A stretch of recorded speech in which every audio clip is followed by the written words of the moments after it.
राम श्री राम श्री राम। बोलिए बाल कृष्ण लाल की जय। श्रीमद्भागवत महापुराण की, सुखदेव भगवान की। रमतीत राम गुरुदेव जी, पुनुतिहु काल के संग। जिनको राम चरण की, बंदन बार अनंत। परम पावन पवित्र वेद व्यास जी के द्वारा रचित श्रीमद्भागवत का पावन ये ग्रंथ। प्रिय भक्तों, आइए हम श्रवण करते हैं आज भागवत का ग्रंथ हमारे लिए क्या मार्गदर्शन करता है। वेदना में पड़े हुए भीष्म पितामह के पास में अंतिम समय परमात्मा आया है। कहते हैं जिनके पुण्य होते हैं ना, जो पवित्र होते हैं ना, जो विकारों से रहित होते हैं ना, उनके पास ही अंत समय परमात्मा आता है। भीष्म कहते हैं आप जैसा कृपालु कौन हो सकता है। अपनी बात नीची ना हो जावे, इसलिए परवाह मेरा गोविंद नहीं करता है। उनकी तो एक ही आकांक्षा रहती है, भक्त की आकांक्षा जैसे ऊंची हो। मेरे गोविंद ने प्रतिज्ञा की थी, अर्जुन मैं तुम्हारे रथ को चलाऊंगा, लेकिन महाभारत युद्ध में अस्त्र शस्त्र ग्रहण नहीं करता। लेकिन कौरवों की सेना में भीष्म पितामह सेनापति बने तो उन्होंने भी प्रतिज्ञा की।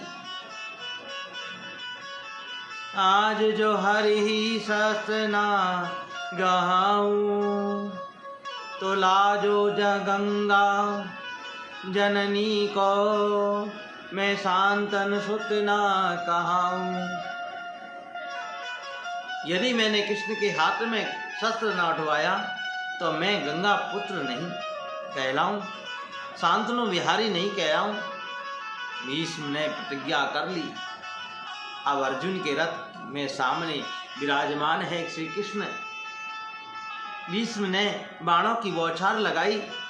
10-5 बाण अर्जुन के घोड़े को लग गए। 10-5 बाण अर्जुन पर भी लगाए। भगवान अर्जुन से बोले तुम कुछ करते क्यों नहीं। अर्जुन बोले इनके बाण पार निकल जाते हैं, मैं कुछ नहीं कर पाता गोविंद। ऐसी बाणों की बौछार उस वृद्ध महापुरुष ने लगाई। 2-4 बाण श्री कृष्ण के चरणों में आए तो अर्जुन ने से बोले कुछ करो। अर्जुन बोले मेरा कवच टूट चुका, बाजूबंद गिरने वाले हैं, मुकुट भी टूटने वाला है। हे केशव, हे गोविंद ने देखा ये पितामह तो अर्जुन को मार ही डालेंगे। अपनी सारी प्रतिज्ञाएं भूलकर रथ के से नीचे कूद पड़े। सामने पड़ा था एक रथ का टूटा पहिया, उस चक्के को उठाया और दौड़ पड़े। परमात्मा यदि अपनी प्रतिज्ञा को तोड़ दे तो प्रलय हो सकता है। सारी सृष्टि प्रलय काली समुद्र में डूब सकती है। पृथ्वी कांपने लगी। कृष्ण का उत्तरीय वस्त्र नीचे गिर गया और उसे उठाने के लिए नीचे हुए और पृथ्वी को समझाते हुए बोले तुम क्यों चिंतित होती हो देवी। मैंने भक्त की प्रतिज्ञा रखने के लिए अपनी प्रतिज्ञा तोड़ी, अपनी प्रतिज्ञा को तोड़ दिया मेरे गोविंद ने। भीष्म ने कहा रथ का पहिया लेकर मुझे मारने दौड़े आप। उस प्रकार आपकी झांकी लग रही थी जैसे कोई शेर किसी हाथी को मारने दौड़े। आज वही झांकी आकर मेरे हृदय में विराजमान हो जाए और मन की कोई कामना नहीं है। गोविंद ने पितामह से कहा, आपको तो इच्छा मृत्यु का वरदान मिला है, आप तो हजारों वर्ष तक जीवित रह सकते हैं। भीष्म ने कहा, हे केशव, अब जीने की कामना नहीं है। इतनी मृत्यु कभी किसी को हो सकती है क्या? देहांत काले तुम सामने हो, मुरली बजाते मन को लुभाते, यही गति गाकर, यही गीत गाकर तन नाथ त्यागो, गोविंद दामोदर माधवेति। बड़े प्रयास करते हैं, माला जपते हैं, भागवत सुनते हैं, क्योंकि मृत्यु के समय हमारे मुख से राम नाम निकले, लेकिन उसी समय नाम नहीं निकलता, कंठ अवरुद्ध हो जाता है। भीष्म बोले, मैं कितना भाग्यशाली हूँ, कितना बड़ा मेरा प्रारब्ध है। साक्षात मुरली मनोहर मेरे गोविंद मृत्यु के समय मेरी आंखों के सामने खड़े हैं। ऐसी सुंदर मृत्यु को छोड़ करके गोविंद कोई क्यों जीना चाहेगा? भीष्म ने अपलक नेत्रों से गोविंद को देखा और देखते देखते अपने पांच भौतिक शरीर को त्याग दिया। भीष्म की मृत्यु के पश्चात पांडव बड़ा रुदन करने लगे। हमारे पितामह चले गए। गोविंद ने कहा, रोना नहीं चाहिए, ऐसे महापुरुषों के लिए रोना क्यों? मेरा नाम का कीर्तन करो। बार बार प्रभु के ने पांडवों को सुंदर शिक्षा प्रदान की। भीष्म पितामह, इनका 12 भागवतों में नाम आता है। 12 जो भागवत है ना, उनमें एक नाम भीष्म पितामह का आता है।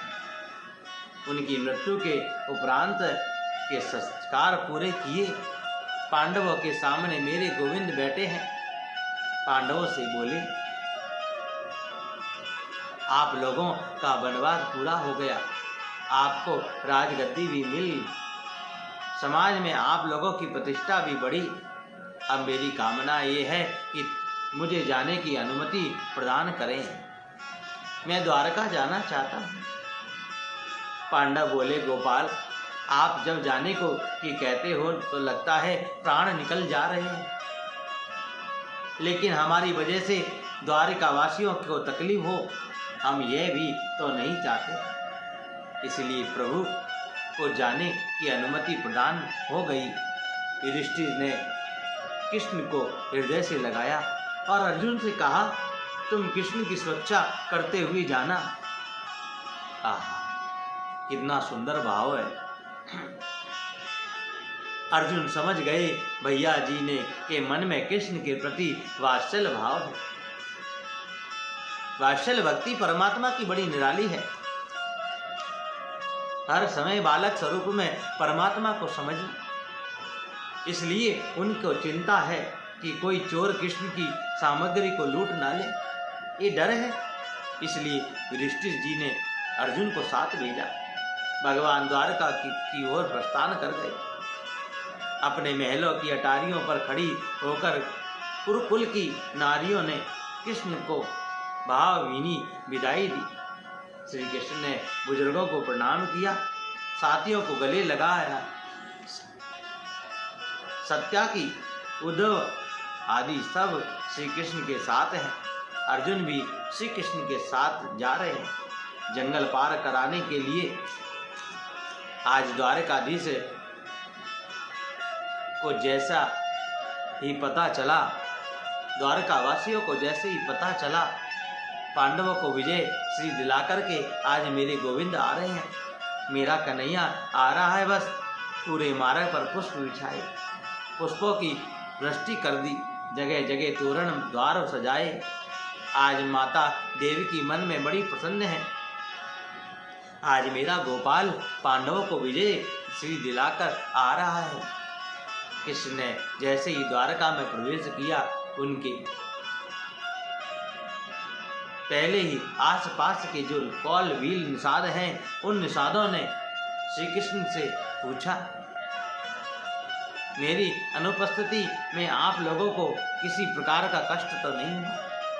निषाद बोले, और तो कोई कष्ट नहीं था, लेकिन दर्शन नहीं मिल पा रहे, यही कष्ट था, मेरे प्रभु के दर्शन। भगवान बोले, अब मैं आ गया हूं, कोई भी कष्ट हो मुझे कहना। पहले महल में प्रवेश करते ही गोविंद ने माता पिता के चरणों में सिर रख करके प्रणाम किया। देवकी रोहिणी के चरणों में सिर रख करके प्रणाम किया। कहते हैं ना कि बड़े बुजुर्गों के चरणों में प्रणाम करने से जीवन में कुछ प्राप्त होता है। भागवत कहती है, अभिवादनशीलस्य नित्यं वृद्धोपसेविनं चत्वारि तपस्या वर्धन्ते आयुर्विद्याय यशो बलम। आप बहुत ध्यान दें, जो अभिवादनशील होते हैं, हमेशा बड़ों को प्रणाम करते हैं, उनकी 4 चीजें बढ़ जाती हैं। पहली आयु, दूसरी विद्या, तीसरी यश, चौथी बल। इसलिए हमसे जो आयु में बड़े हों, बुजुर्ग हैं, माता पिता बाबा और उनकी आयु से के समान हैं, उन सबको चरण स्पर्श कर प्रणाम करना चाहिए। ये बात अलग है कि हम लोग बहक रहे हैं। हमारी भारतीय संस्कृति में हम लोगों ने परिवर्तन कर दिया है। हमारे बच्चे प्रणाम करना भूल गए हैं। अब प्रणाम करने पद्धति समाप्त जैसे हो रही है। बड़ों को प्रणाम करना चाहिए, अभिवादन करना चाहिए। हम लोग कथा करने जाते हैं तो कई तरह के अनुभव हमें होते हैं। एक जगह हम कथा करने गए थे, वहाँ सवेरे हम समुद्र के किनारे घूमने जाते, तब हम वहाँ देखते जितने लोग घूमने आते एक दूसरे को देख करके बोलते हाय हाय। हमने कहा कि हाय हाय तो मरने के बाद किया जाता है, ये अशुद्ध क्यों बोलते हो। कितना अच्छा लगता है जब कोई कहता है प्रणाम, नमस्कार, स्वागतम। आप लोगों को आश्चर्य होगा, चीन का राष्ट्रपति जब भारत में आता है, यद्यपि अंग्रेजी उसे आती है, फिर भी भाषण वो चीन की भाषा में ही देता है, अंग्रेजी में नहीं देता। जापान का राष्ट्रपति जापानी भाषा में भाषण देता है। हमारे यहाँ कोई गली मोहल्ला का सदस्य भी जब बन जाए तो फर्राटेदार अंग्रेजी बोलना शुरू कर देता है।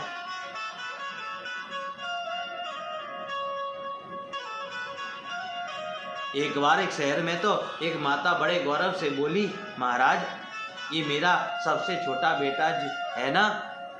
प्रभु जी आपको ये जानकर प्रसन्नता होगी, आश्चर्य होगा कि मेरा बेटा हिंदी में पत्र नहीं लिख पाता, लिखना जानता नहीं लिख सकता, पर अंग्रेजी, फ्रेंच, जर्मन सब भाषा जानता है, लेकिन हिंदी लिखनी नहीं आती। मैंने कहा तो तुम्हें चुल्लू भर पानी में डूब जाना चाहिए। एक भारतीय नारी होकर के कहती है कि मेरे पुत्र को हिंदी लिखनी नहीं आती।